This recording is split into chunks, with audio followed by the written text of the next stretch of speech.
नमस्कार दोस्तों, मैं हूं अंजलि और स्वागत करती हूं आप सभी का आपके अपने YouTube channel Bharat GK with Anjali में। और आज अपन पढ़ने जा रहे हैं एसएससी एमटीएस की 21 नंबर की क्लासेस। इससे पहले मैं बहुत सारी क्लासेस कंप्लीट करवा चुकी हूं। आई होप आपने देख ली होगी। अगर आपने अभी तक वो क्लासेस नहीं देखी हैं तो ज़रूर देख लें, अगर आने वाले समय में आपकी एसएससी एमटीएस की एग्जाम है तो। साथ ही अगर आप चैनल पे नए हैं तो चैनल को सब्सक्राइब जरूर करें और बेल आइकन को क्लिक जरूर करें ताकि मेरे न्यू वीडियो का अपडेट सर्वप्रथम आपके पास में पहुंच सके। चलिए शुरुआत करते हैं आज के इस नए सेशन की। इसमें स्पेशल जीके जीएस रहने वाला है। और दूसरा, आप मुझे इंस्टाग्राम पे भी फॉलो कर सकते हैं, अंजलि भारत जीके 0968 मेरी आईडी है, आप फॉलो कर सकते हैं। पहला प्रश्न है अपना, किस युग में पत्थर के औजार सबसे पहले पाए गए हैं? युग में पत्थर के औजार सबसे प्रथम बार पाए गए थे, ये आपसे पूछा गया है। अब इसमें आपकी एसएससी एमटीएस वालों ने आंसर दे रखा है नवपाषाण काल, और इसका सही आंसर होगा पूरा पाषाण काल। दोनों ही चीज़ें आप याद रखना, इसका आंसर ये सही है, पर आपकी एसएससी एमटीएस ने इसको सही किया था, नवपाषाण काल को। किस युग में पत्थर के औजार सबसे पहले पाए गए थे? तो पाए गए थे पूरा पाषाण काल में। पूरा पाषाण काल में क्या है, पत्थर का प्रयोग इन्होंने किया था। नवपाषाण काल, नवपाषाण काल क्या है, नए रूप से जो चीजें आ चुकी थी। पहले क्या हुआ था, प्रागैतिहासिक काल आया था। तो प्रागैतिहासिक काल के अंतर्गत क्या है, प्रागैतिहासिक काल किसे कहा जाता है, किसको कहते हैं? जहां मनुष्यों के द्वारा एक भी चीज लिखी हुई नहीं है, बिल्कुल भी उसको ज्ञात ही नहीं किया जा सकता कि कितने वर्ष पुरानी है, वो चीजें आ जाएगी प्रागैतिहासिक काल में। फिर आ जाएगा, क्या आएगा, पूरा पाषाण काल, फिर मध्य पाषाण काल, फिर नवपाषाण काल, और ये लघु पाषाण काल तो इसके अंदर ही आता है। तो इसी प्रकार क्या है, मनुष्य जो है, मनुष्य बना है तो ये इन काल की वजह से ही आप याद रख सकते हो। जैसे पहले क्या बंदरों के जैसे थे, फिर थोड़ा खड़े होके चलना शुरू किया, फिर अभी इंसान अच्छे बन ही चुके हैं ना, पर पहले ये अपने पूर्वज ही हैं जिन बंदरों को आप भगा देते हो ना, कुछ पत्थर वत्थर मार के। तो ये आपने धीरे धीरे क्या है, अपना जीवन यापन करना शुरू किया। इसके साथ ही उन्होंने क्या किया, दो पत्थर को आपस में रगड़ा और क्या है, आग पैदा करी। बहुत सारी ये चीजें होने के बाद में धीरे धीरे क्या है, ये कच्चा मांस खाते थे, कंदमूल वगैरह खाते थे, तो इनको हटा के क्या है, पेड़ों पे रहना शुरू किया। फिर वहां से घूमक्कड़ जीवन उनका शुरू हो गया। घूमक्कड़ जीवन के बाद में क्या, एक पानी की तलाश में रहते थे, पानी के पास में इन्होंने घर बना के रहना शुरू किया।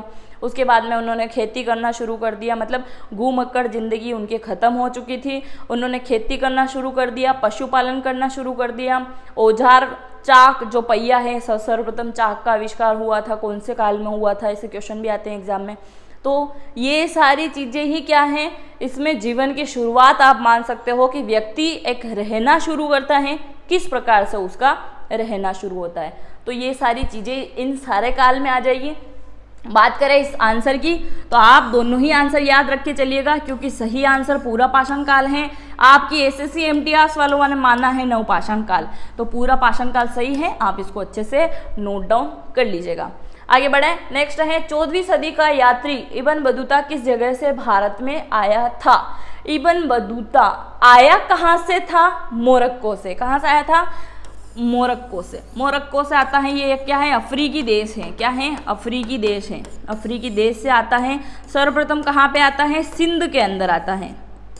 सिंध, सिंध कहाँ पे आता है? तो सिंध कहाँ है वर्तमान में? सिंध कहाँ चला गया है? पाकिस्तान के पास में। बंटवारे से तो पहले अपने पास में ही था। और ये बात हो रही है राजा महाराजा के शासनकाल की, 14वीं सदी की। अभी क्या चल रही है, 21वीं सदी चल रही है। तो उसी प्रकार से क्या है, मोरक्को से आता है, अफ्रीकी देश से, सिंध में आता है। किसके शासनकाल में सर्वप्रथम आता है? तो ये इब्न बतूता आता है मोहम्मद बिन तुगलक। मोहम्मद बिन तुगलक, मोहम्मद बिन तुगलक के शासनकाल में ये आ जाता है। तुगलक वंश के संस्थापक अगर आपसे पूछे जाए तो कौन आ जाएगा? गियासुद्दीन तुगलक।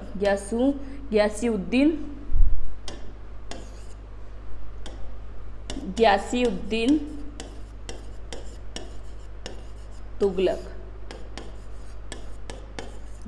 तुगलक।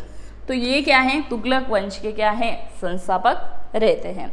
आगे बढ़े, नेक्स्ट है, वह एकमात्र वायसराय जिसकी हत्या भारत में हुई थी।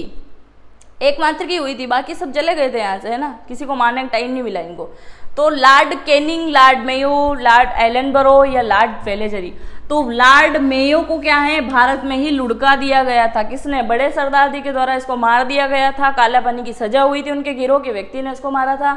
इसके लेफ्ट एंड राइट हैंड थे, मतलब दो व्यक्ति होते ना, ये तो मेरा लेफ्ट हैंड है, ये मेरा राइट हैंड है। हाथों की बात नहीं, किसी व्यक्ति की बात हो रही है। उनका ध्यान थोड़ा सा चुका नहीं, इसको उड़ा दिया। सभी को मार देना था, एक ही को मारा है। तो लॉर्ड मेयो को मार दिया था भारत के अंदर, और बाकी सारे ब्रिटेन भाग गए, चले ही गए थे मतलब।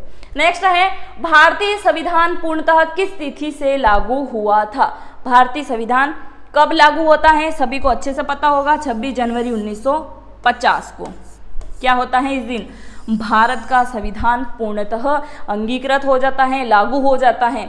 संविधान की बात यहाँ हो रही है, और इस चीज़ को आप अपनी कॉपी में लिख के रख लीजिए कि संविधान से संबंधित आपकी एग्जाम में क्वेश्चन आएगा ही आएगा, इसको कोई नहीं टाल सकता।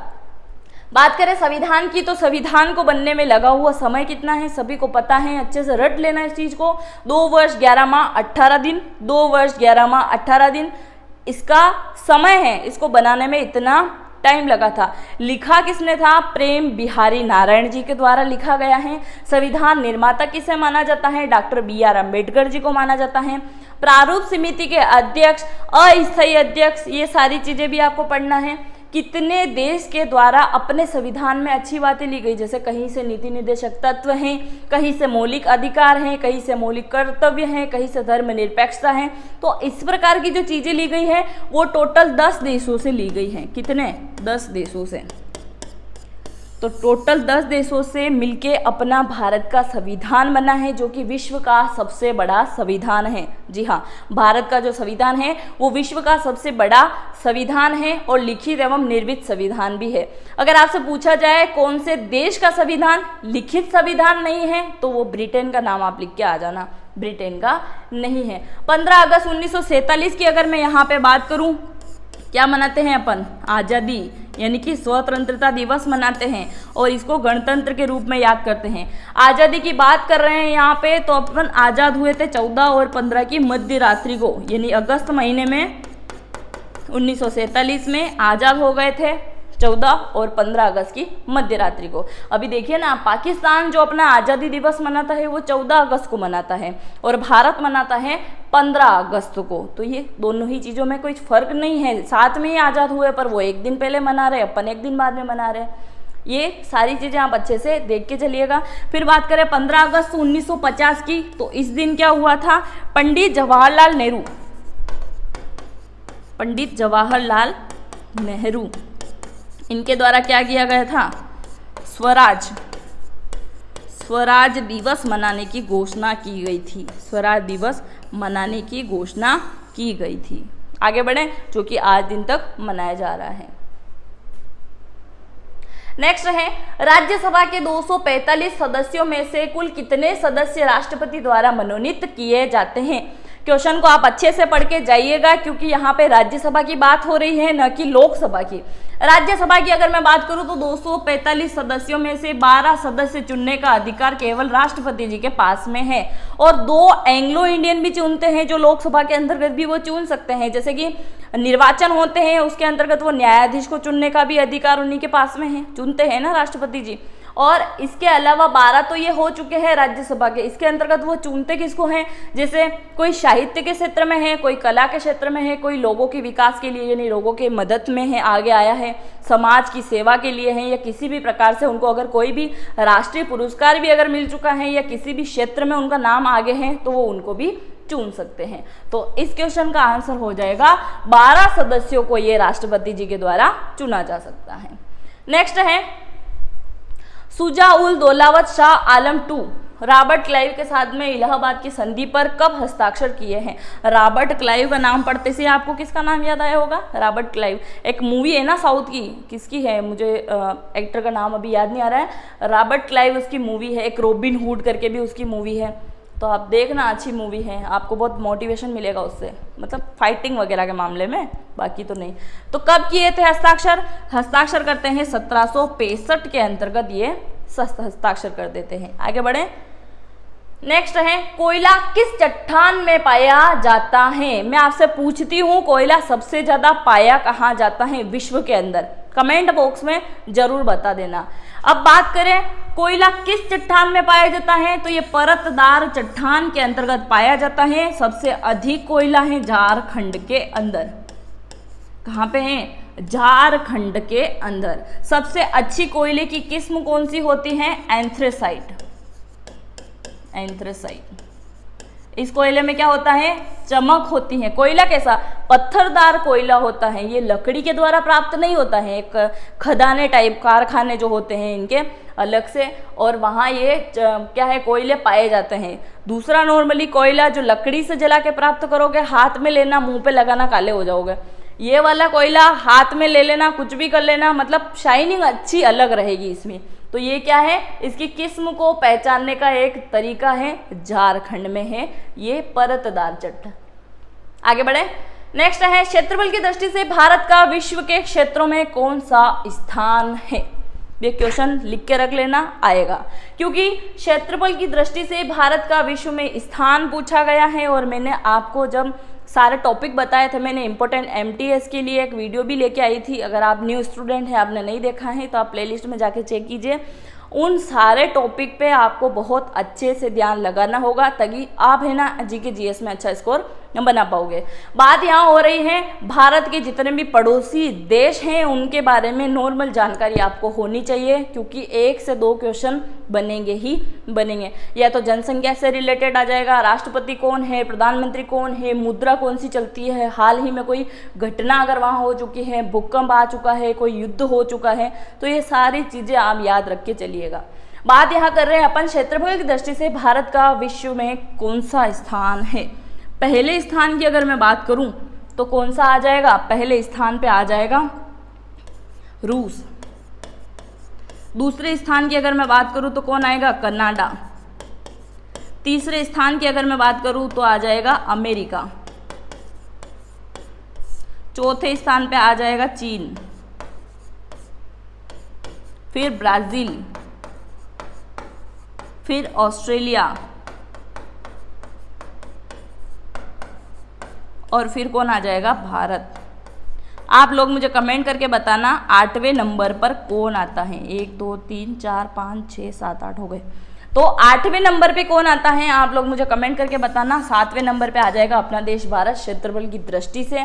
ये क्षेत्रफल की दृष्टि से 7वें नंबर पे है। जनसंख्या के मामले में दूसरे नंबर पे। देखो ना आप, चीन यहाँ तक है, फिर पहले नंबर पे रूस वालों की जनसंख्या कहीं से कहीं तक नहीं लगे चीन और भारत के सामने भी। देखिए ना, रूस सबसे बड़ा है, रहने वाले लोग ही इतने नहीं हैं वहाँ पे।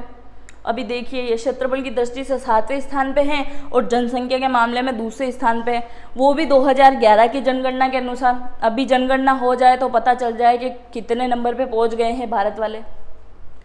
नेक्स्ट है किस नदी पर बगलीहार हाइड्रो पावर परियोजना स्थित है। बगलीहार, मैंने आपको परियोजनाएं पढ़ाई थी, तब मैंने आपको लॉजिक से याद कराया था। हमारी लोकल लैंग्वेज में बगलीहार को मैंने क्या याद करना बताया था? बगला। बगला कैसे बोलता है? चा चा करता है ना, ची ची करके बोलता है, तो क्या आ जाएगा? बगलीहार। चिनाब नदी आ जाएगा, इसको सही कर लीजिए। कावेरी नदी की अगर मैं बात करूं तो क्या आ जाएगा इसमें? इसमें आ जाएगा मेघदातु। मेघदातु, मेघदातु। क्या आ जाएगा? मेघदातु। ये क्या है? प्रस्तावित है वर्तमान में, मेघदातु। नर्मदा नदी की अगर मैं यहाँ पे बात करूँ तो नर्मदा नदी पे बना हुआ है सरदार सरोवर। सरदार सरोवर, इंदिरा सागर, और क्या आ जाएगा? पुनासा। ये सारी परियोजनाएं हैं। नेक्स्ट अगर मैं बात करूं चंबल नदी की, तो चंबल नदी पे क्या आ जाएगा? राणा प्रताप सागर,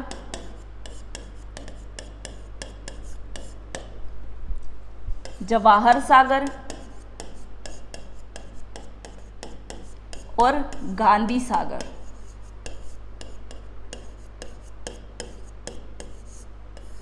ये हमारे पास में ही पड़ते हैं तीनों के तीनों, जो कि चंबल नदी के ऊपर बने हुए हैं। आगे बढ़े। तो इसका आंसर क्या हो जाएगा, चिनाब नदी, मैं आपको बता चुकी हूँ। नेक्स्ट है, वर्तमान में भारत का सबसे लंबा राष्ट्रीय राजमार्ग है, राष्ट्रीय राजमार्ग आपसे पूछा गया है, सबसे लंबा ये आ जाएगा NH44। क्या है, NH44 है। ये कहाँ से कहाँ तक है, जम्मू कश्मीर से लेके कहाँ तक है, सभी को याद है, जम्मू कश्मीर से कन्याकुमारी तक, कन्याकुमारी तक। तो जम्मू कश्मीर से कन्याकुमारी तक क्या है, NH44 है। NH8 की अगर मैं बात करूं तो ये जाता है दिल्ली से कहाँ जाता है, मुंबई की ओर, दिल्ली से मुंबई की ओर जाता है। NH24 की अगर मैं बात करूं तो ये कहाँ पे है, बेसिकली तो ये उत्तर प्रदेश के अंदर है, पर ये कहाँ तक जाता है, भारत नेपाल, भारत नेपाल।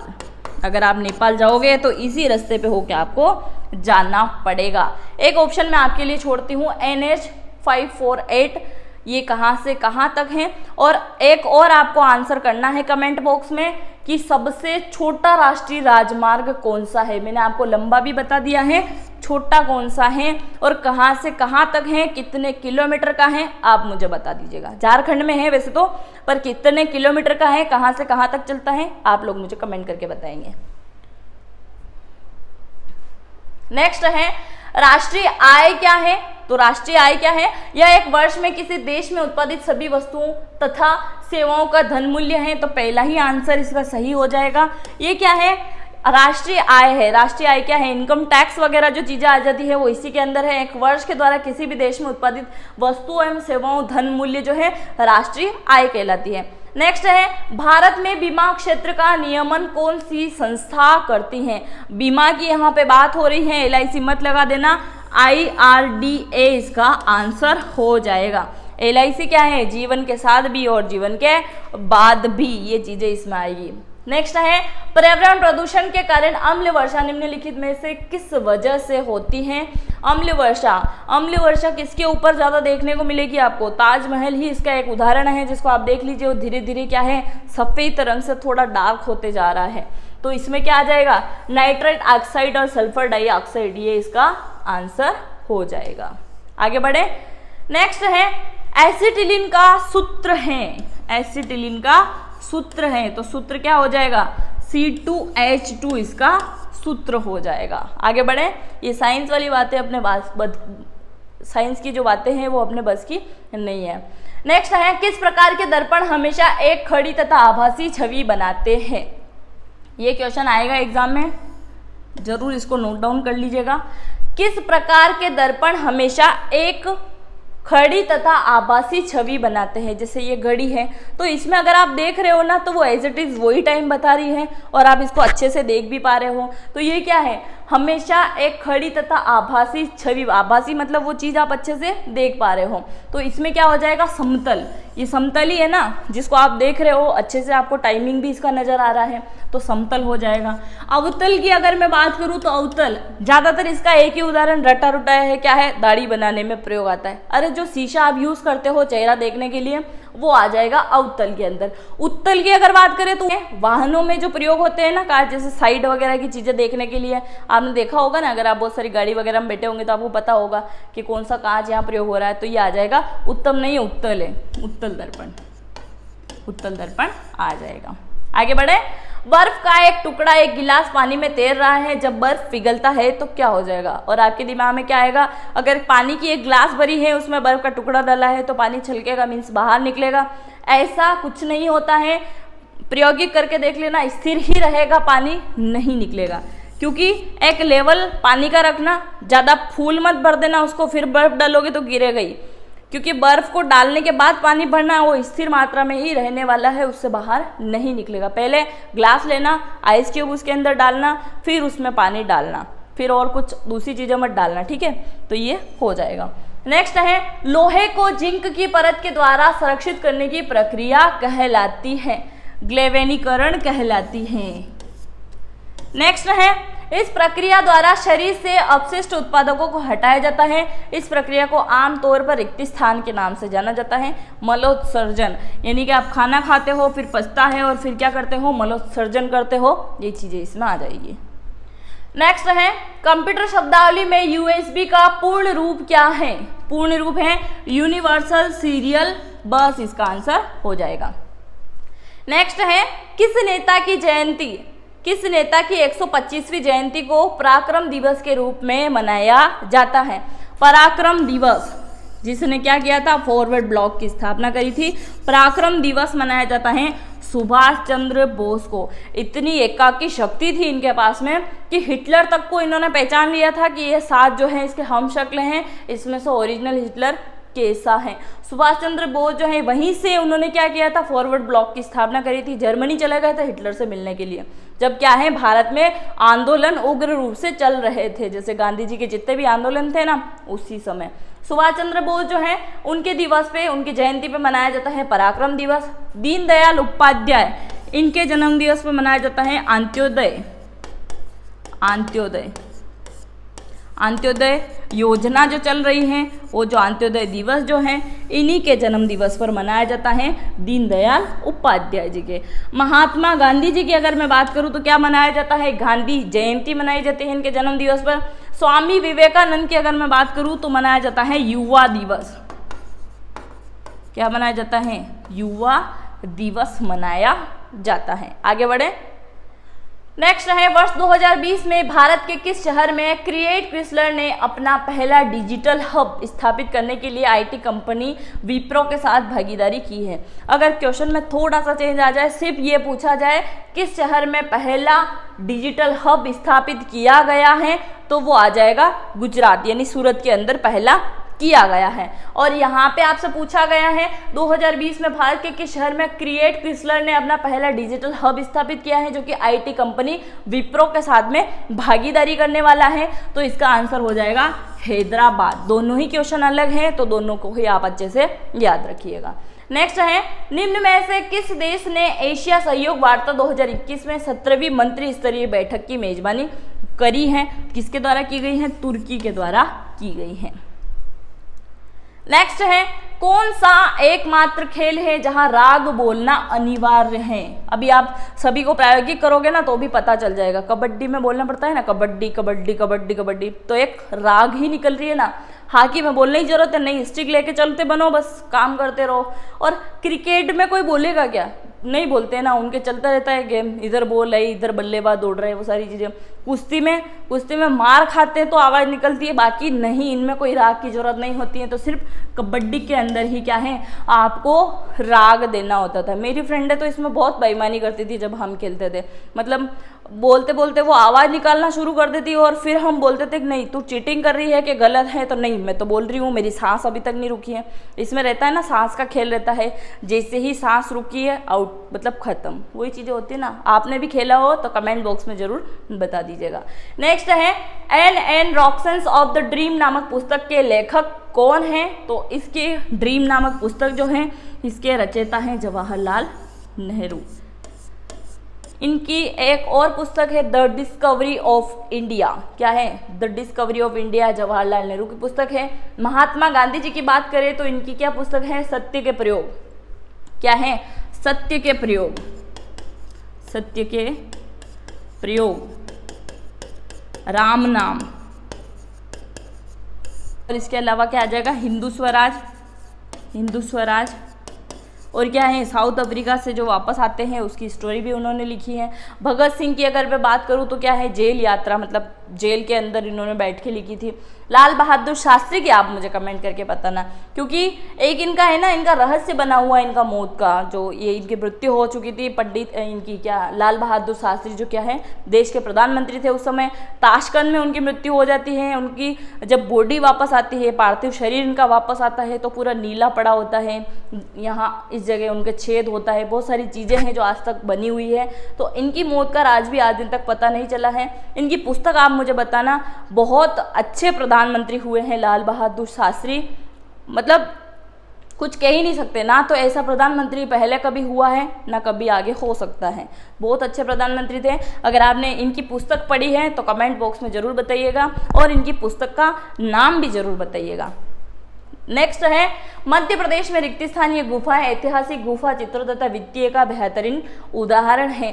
चारों की चारों गुफाएं आपको याद होनी चाहिए, एक क्वेश्चन बनेगा ही बनेगा।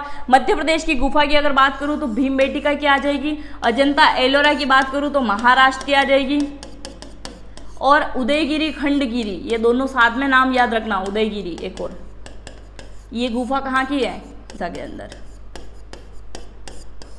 तो ये थे आज के अपने 25 मोस्ट इंपोर्टेंट क्वेश्चन जो कि आपको समझ में आए होंगे। आज की क्लास अगर आपको अच्छी लगी है तो अपने दोस्तों के साथ में जरूर शेयर करें। मिलता है नेक्स्ट वीडियो में। जय हिंद, जय भारत।